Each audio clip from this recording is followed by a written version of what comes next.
G'day guys, welcome back. It is the 7th of May today. So, one whole month that we have been seeding, which is crazy.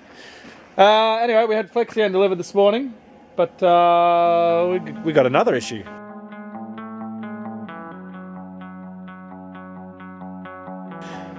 So I got here and the Flexi-N was delivered bright and early this morning. I thought, oh no, they've accidentally overflown it, but they haven't.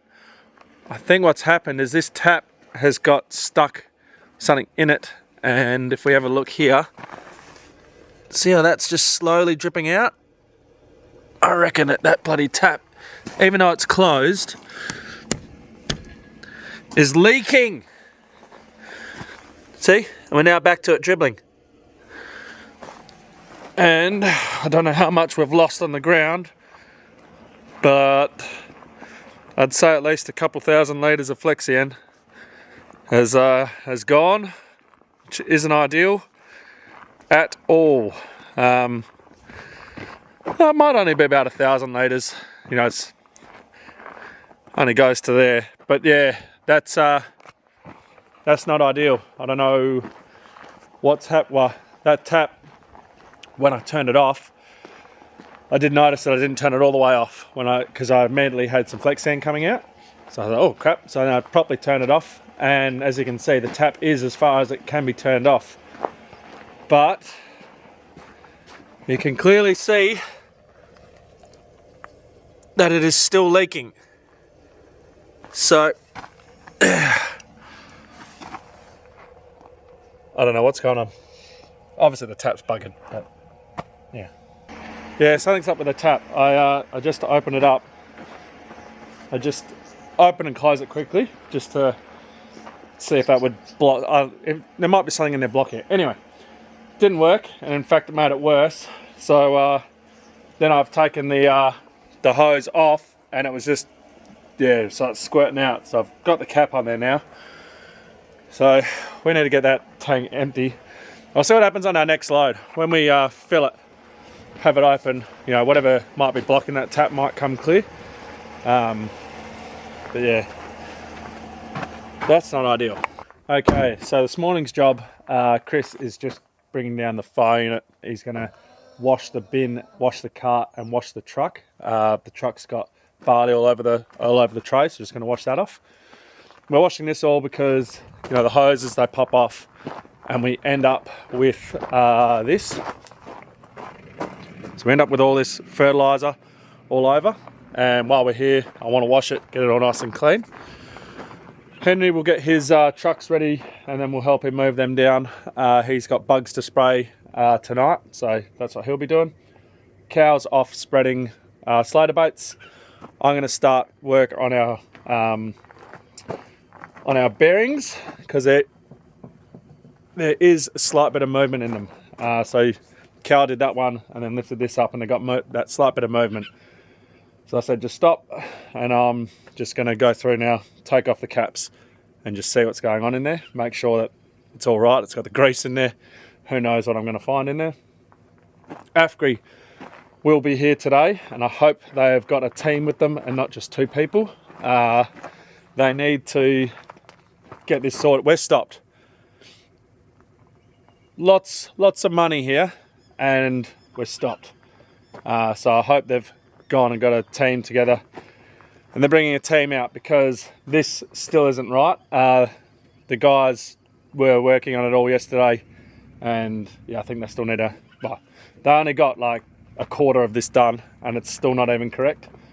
So they moved these tines, so all these tines were in the wrong spot, and you can see that's where it is now, and then that's where that was. And they've done it on all of them. This is not an 80-foot bar. I mean, I guess that you need a 79-foot bar to be an 80-foot, but it's not a 79-foot bar. This still needs to come out. I think he said about 7 centimeters to get out here to where it's correct. And I'll show you what needs to happen on the other side. This side, I believe, is the worst. This one, I think, is the one that we get the big. So we're getting like a 52 centimeter gap, and then there's like a 40 centimeter gap. It varies, obviously, because we're going, you know, we skip row.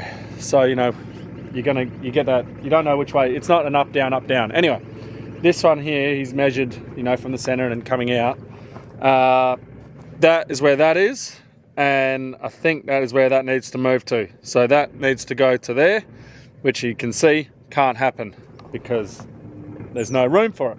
But that's the beauty about this bar is you just unbolt all the U-bolts there, and then this just can slide out. Now, obviously everything else needs to slide with it, and it creates problems going back that way. But John Deere sold this to me as a 12-inch spacing 80-foot bar.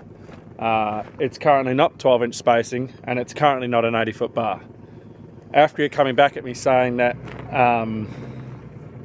that they've done this all correctly as the book says, so you know this shouldn't be, you know, why is it occurring? And well, I'm just coming back at them saying it's not an 80-foot bar, have a look at the ground, basically where it's at. So I'm hoping that today they're out here with a whole team of people and we can get this done, and we can get seeding, because I've got this all full ready to go. And I mean, I'm worried now that, you know, Flexi-N is going to settle out because I've added a new chemical in there. And anyway, we're not getting seed in the ground when we're sitting stationary. So before I get onto the hubs, I just wanted to check what my wear was like on these points. You know, looking at them, I'd say it's very good. You're starting to get a little bit of dovetailing happen up the top where it's always breaking ground. But yeah, I wanted to compare it. So I've got the this is the John Deere one, because the Seedmaster one is a bit deeper. If you have a look at that, so you're gonna, if I was to compare that, you go, oh shit, they've got quite a big difference. But when I put it up like for like on here, like that, you can see that the wear of the John Deere point, so the existing point, is actually really good. To the point that I don't think we're going to be doing a point change at all this year, which is pretty good. We never did a point change with the Borgo, with the what were those points? The Dutch Industries. They seem to last a year, a whole season. The primary sales points that we had on the Borgo before, we were lucky to get 1,200 hectares out of them. So these are very similar to the primary sales, as in they're a thin point and just the shape of them. So I thought that we were going to be very similar with these, but it's actually, I'm very impressed with that. Now I know that this year we've had the rain, so obviously it's going to be a bit easier on the point. I also think it's down to controlled traffic, and our soil is getting a lot softer as well, meaning our points aren't wearing as hard. So yeah, anyway, I'm happy about that. Now let's see what the seed one looks like. The seed one has got probably a little bit more wear, just looking at that. But all in all, yeah, I'm pretty happy with that. Yeah, confident to leave it like that for the wheat. I'm definitely going to check what my depth is like in the wheat, but yeah, pretty confident that we can leave that. Okay, I've got the cap loose. I haven't looked inside yet. We're going to do this together. Let's see how good these John Deere bearings are packed. Oh, that is shocking. That is absolutely horrible. There is minimal grease in there. There's no wonder we're getting sound when we rotate it. Yeah, that is beyond a joke, to be honest, that there is no grease in there. I've just had a call with Afgri, and we've got 2 utes coming out, so we've got 4 people coming to work on this. So we'll see if we can assist them as well, and just try and get this bar cranking along, get it done. So yeah, obviously if we do that, I won't film any of that, but yeah, you can't really hear now that we've got the motor in the background, but there's the slightest bit of movement in these hubs. Now, I don't think it's enough movement for me to warrant taking that split pin out and then screwing the nut. You know, that's a huge distance I got to move which will clamp the tyre really tight. So I think my best bet is I'm going to have to go along and re-grease all these, chuck a whole bunch of grease in them, grease in the cap, put the caps on. Obviously just check all of them, make sure that the movement isn't too much. The ones I am really worried about are the front ones. These back ones, you know, they're not on casters, so they well, that one is, but the front casters, they you know, they turn, as you guys have seen. So turn, of course they turn, the casters, they turn sideways and bulldoze sideways in the sand and the mud. So I'm worried about those ones, but that grease is shocking. I think Afgri are just rocking up now, which is good, but just to prove that it's not just one. Oh god, oh, drop that in the dirt, that's always handy. But that's the second one, and look at that, absolutely shocking. Rightio, Afgri's here and they're having well, basically figuring out how we're going to get this bar to work. I've already shown you those ones. These ones are the ones on the front now, and they're the exact same, but with a huge amount of movement in both of these. So we're going to tighten these ones up. The back ones didn't have the movement, well, slight movement, but not enough to tighten. This one here, we're going to have to wait till we can clean it. The front ones there, I'm worried about how much movement's in those. So yeah, we'll just see how we go. But yeah, that's what I was worried about with it, with those things, you know, turning sideways and bulldozing. And then also when you see the lack of grease in there, it really worries you about the longevity of the bearing and how it's going to last. It's just lucky that we're doing it now. So Henry's over there now just tightening, well, he's trying to undo it. Then we'll tighten, then we'll grease, chuck it back on, we'll check those set of ones, see how we go. We did these ones back here. They were better, but they still didn't have the grease in the cap. So yeah, it's not ideal. Those ones at the back there we're going to leave, and we'll grease them, put 50 pumps in, but we'll grease them. I just don't want to take them off because they're quite elaborate to take off, and I don't want to mess around with it. We got a whole bin full up top and all that, so I don't want to be jacking it up and trying to see. So we're just going to grease them and just see how it goes, and we'll just continue on the front of the bar here and get this one sorted. And yeah, like I said, the boys from Afgri are over there trying to work out a plan of best how to move everything, because yeah, it's easy to move, but once you move you create problems further back. So yeah, they're all nutting it out, and as soon as they've come up with a plan, we'll help them, and yeah, we'll try and get this show underway. Alrighty, so you'll see Afgri just there and just there. Yeah, it's been it's a massive headache to try and get this all sorted, but it's not a small job to figure out and get right.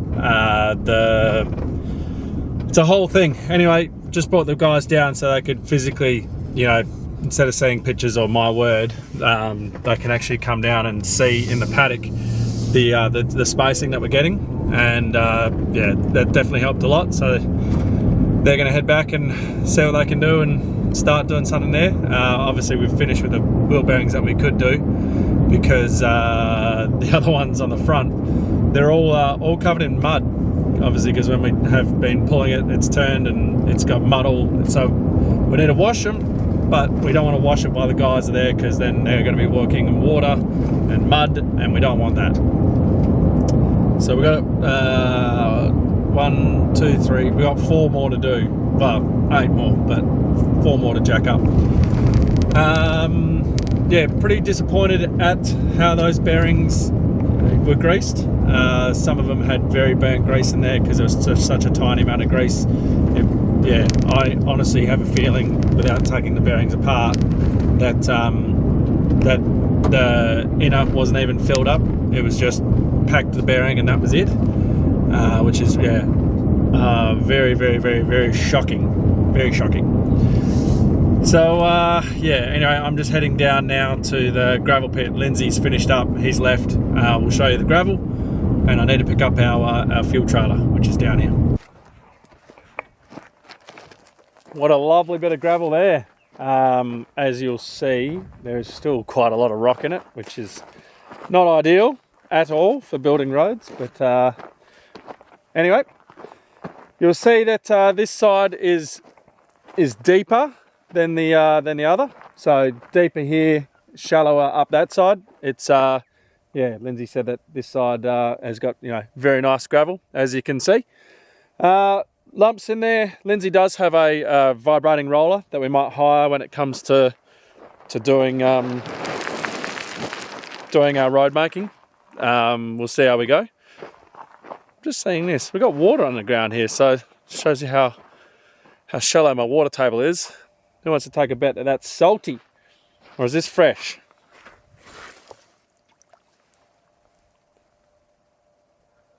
Oh, but damn, fresh water. Where's that coming out of? We need to dig a soak here.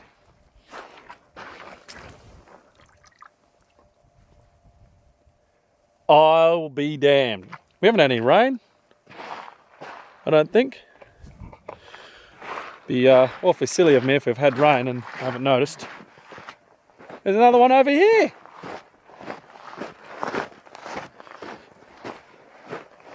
Look at this.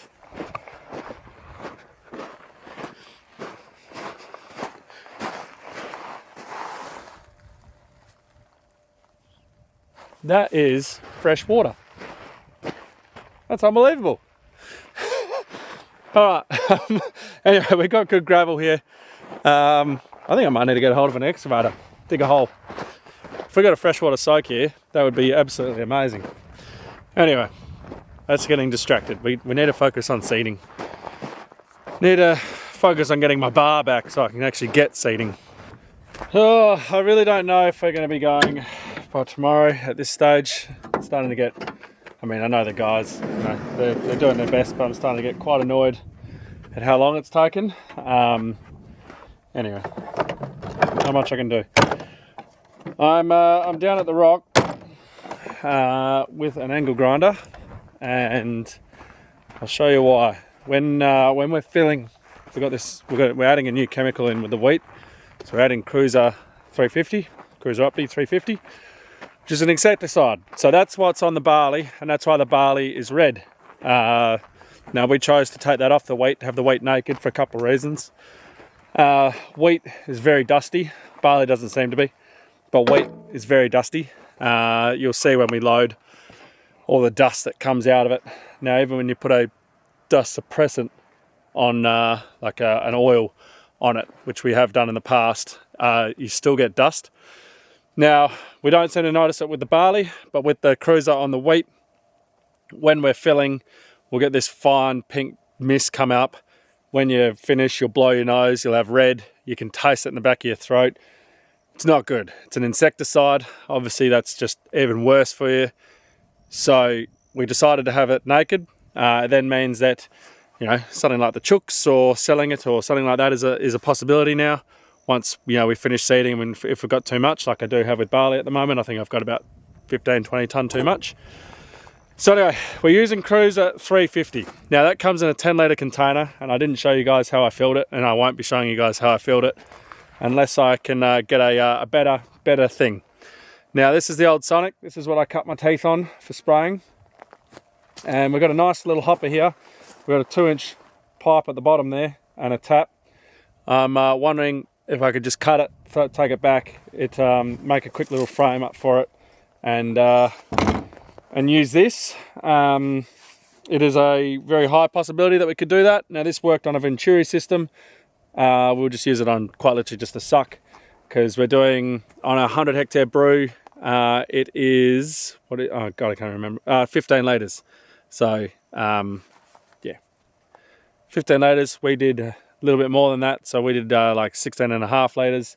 So it'd be nice just to be able to pour it into this, which just would suck straight out. Now I'll see how we go cutting it, and I'll see how we go back at the shed making something up for it. We might not even have the right stuff to do it, and you might just not see me filling Cruiser.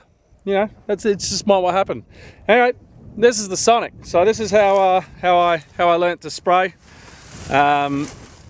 There was my pump. We had a High Pro on there, but the High Pro never worked. It did work eventually in the end. Yeah, I've got your taps down there, your infill.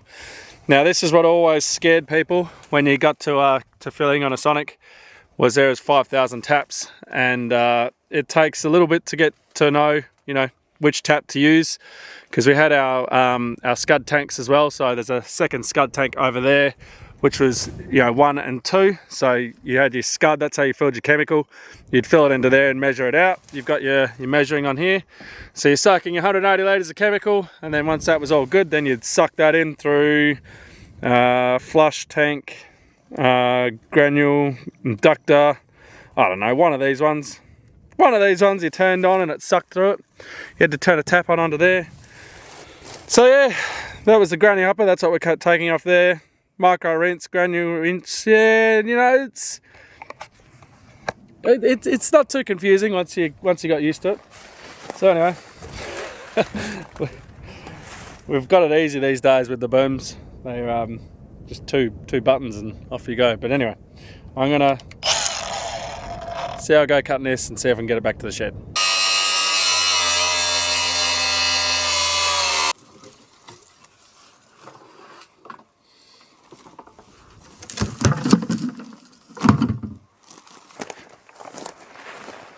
We will see how it goes. If it doesn't work, it doesn't work. If it works, brilliant.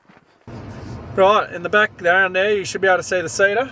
And if we keep turning around a little bit, you'll see the bin.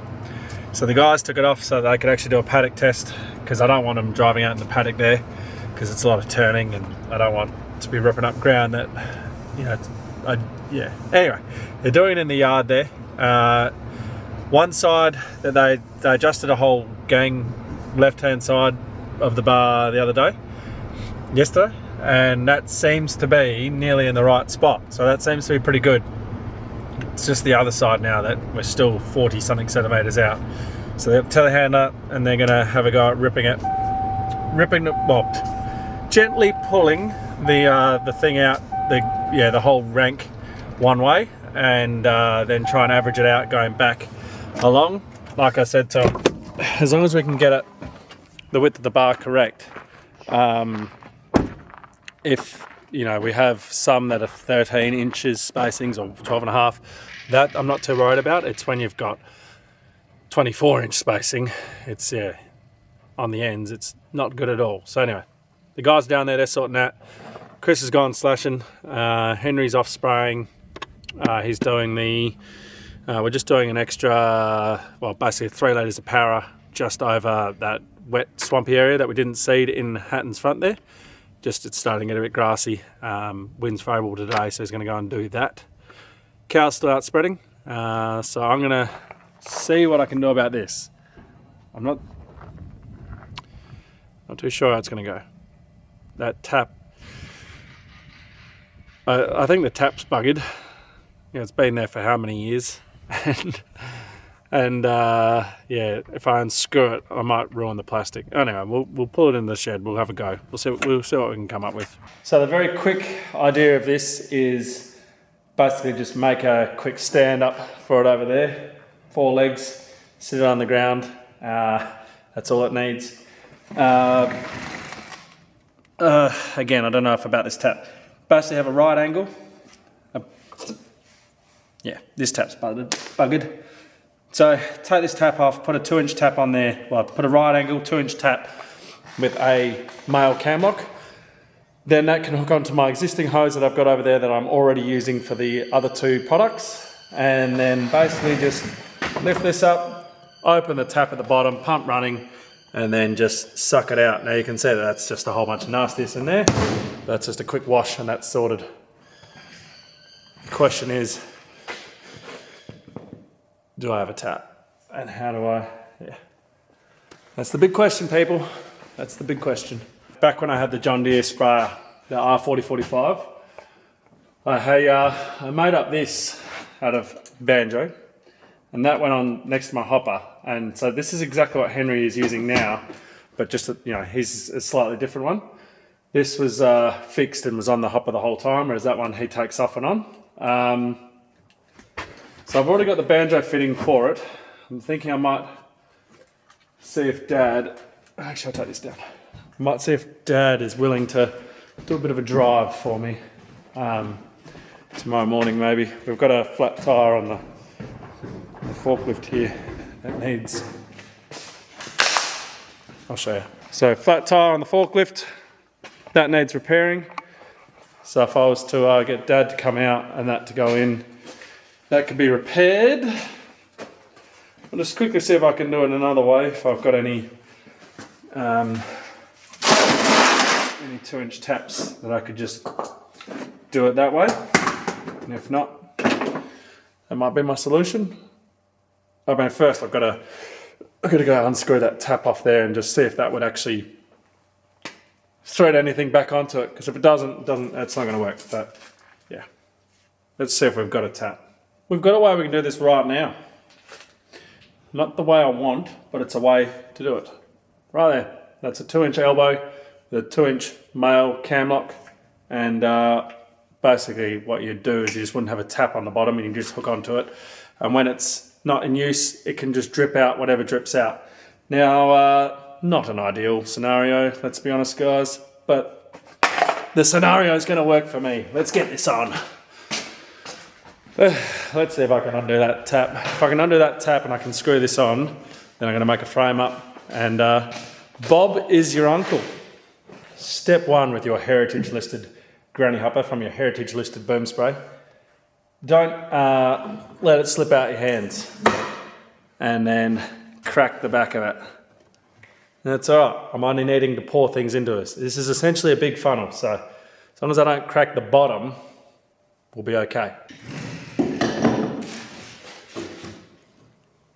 Well, it's turning. That's a good sign.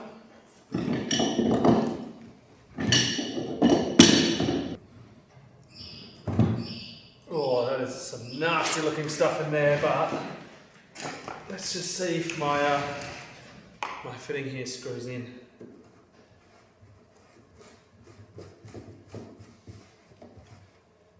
Screws in. Now look, it's not the best. There's a little bit of movement, but this doesn't need to hold anything. It just needs to hook onto my pipe and suck. So that's fantastic.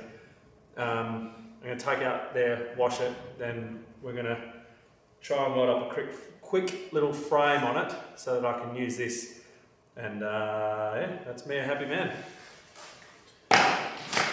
Simple as that. I've got one hopper now. That old frame, I was never going to be able to weld off that, so I've taken that off, as you can see. So I'm going to thread tape that up, chuck that on this fitting on, and then that'll give me my height that I want to work to. Obviously I don't want to have this on ground level. I probably want to have ground level, so that's the bottom of it's there. I probably want to have ground level probably about there, and then yeah, we should be good. I've got the bolts from that, so I just need to measure up the bolts from that, which I can then use a bit of angle iron or a flat bar or something to get my thing across, and then yeah, cook them with gas. At least it's going to work. My alternative was sort of like a hopper, but not. Look, it can be left up to your interpretation what I did to Phil, but it's going to be a lot better now with that. Might be able to hear Henry in the background. Henry got back.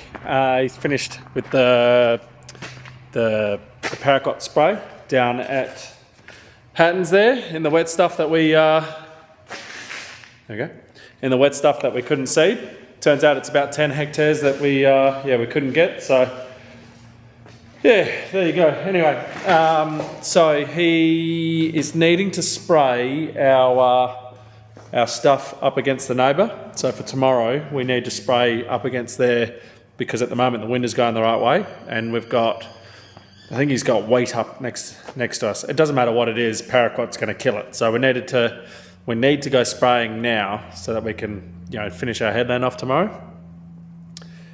So we just went down, caught up with the guys from Afgri. They're doing a great job. They are nearly there. It's nearly sorted.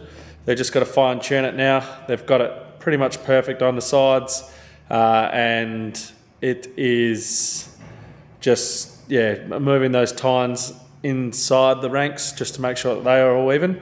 Be interesting once we get going and we start doing our skips again, because at the moment they're going up, down, whereas obviously we go up, down, up, down. It should be fine. Well, if it's fine going up, down, it should be fine, so there should be no issue. So yeah, anyway, they reckon that they'll be done by the end of business today, so they will, yeah, so that will be good. So Henry's going to go and get that tank out. I'm going to keep going on this. So we've got our, those are the legs, and then that's the feet. So we'll just do that, and then weld it on, be all good.